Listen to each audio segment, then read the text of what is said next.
Good win. Good win by the fighting Phils. Philadelphia Phillies blanked the Miami Marlins and shut them out 7-0. Zack Wheeler did exactly what I expect. He pitched beautifully.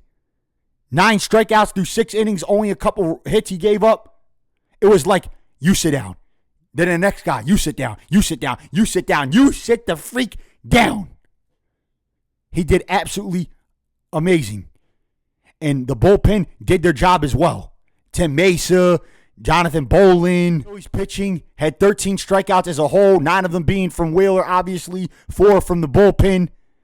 They just did their thing. And the offense had 7 runs on 10 hits. Brandon Marsh, the guy continues to rake. My God, it's like the guy gets a hit every single game. He did his thing. Justin Crawford had himself a nice game. Gabriel Ricones, welcome to the big leagues. In his first big league game at Citizens Bank Park, hits a home run that barely went inside the foul pole, and this family's going crazy. Yay, yay, yay. I thought that was amazing. It's always good when you get your first big league home run as a player. It's nothing better, and you get to keep that baseball for the rest of your life. But he did good. Kyle Schwarber got on base. Bryce had an RBI. The Phillies just did what they needed to do. This is such a good, much-needed win because after losing against the Brewers that last game of the series, it felt like the Phillies needed a big win, and they needed to capitalize in a big way, and that's what they did, and that's what I'm so excited for. Now, moving on to Trey Turner, he got injured. He got hit on the wrist. Don Mattingly took him out, pulled him out from the game, said it was a bruise, nothing but a bruise. The x-ray came back negative, and he's going to feel pretty sore tomorrow. I don't expect him to play tomorrow, but I do expect him to be back the day after. So we'll see how that goes from there. And not saying that, obviously don't want him to get hurt, but maybe a day off will do him some good, as I mentioned that before. When you look at the MLB All-Star game in the voting right now, the Phillies have 5 guys. Brandon Marsh is 3rd for the most votes as far as the outfielders go.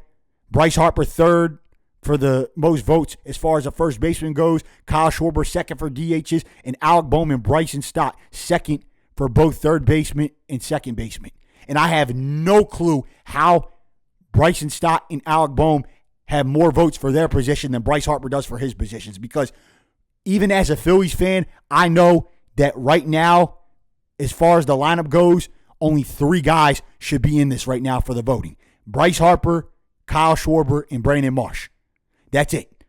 You can't tell me that Alec Bohm is worthy of going to the All-Star game right now, or Bryson Stott, or JT Realmuto. It just can't be. Or Trey Turner, obviously, because of the way he's played.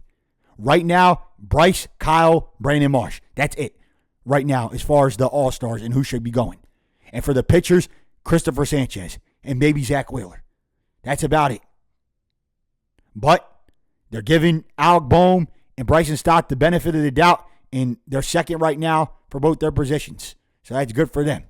And maybe they're thinking it's going to be in Philly this year, so they want to get as much Philly All-Stars in there and as much Phillies players in the All-Star game in the Derby. That way, the Phillies can have more guys. Tomorrow, Jesus Luzardo will be on the mound, and he'll be going against his old team, his former team, and I think Jesus Luzardo will have a great game because he knows the Marlins very well, having already pitched for them. So I'm expecting him to go out there and have another good performance. I don't know if it's going to be as good as Wheeler's, but if he at least gives up 2 or less runs or 3 or less runs, I will be happy with that. It's just about if the offense can score and put together more runs, because if they can put together more runs while Luzardo has a good outing and a good performance, then the Phillies will be okay and they can win it. Phillies just have to keep piling wins and start going on a winning streak because the division is not getting any easier. The Braves obviously are the head honchos of the MLB right now, and the Nationals keep winning for some reason. I have no clue. I know they're talented, but they still keep winning, which it mind boggles me. And then the Marlins, obviously, who we're playing, they're not going to be an easy out. And then you got the Mets, who are just in their own class by themselves right now. But like I said, The Phillies have to keep putting wins together and going on a winning streak and keep winning series after series after series. That's how they're going to be able to get to the playoffs, and I'm hoping that they do that. And I'm excited to see what happens moving forward. All for today, guys. Remember, if you're new to the channel, like, subscribe, smash that ridiculous thumbs up button. Let me know in the comments what you think, what your latest thoughts are. What do you think of the Phillies winning 7-0, shutting the Marlins out? What do you think of Brandon Marsh being on fire?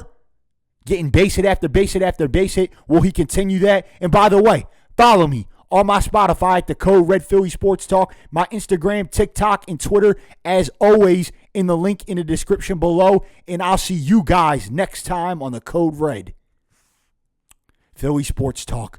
Go Phils!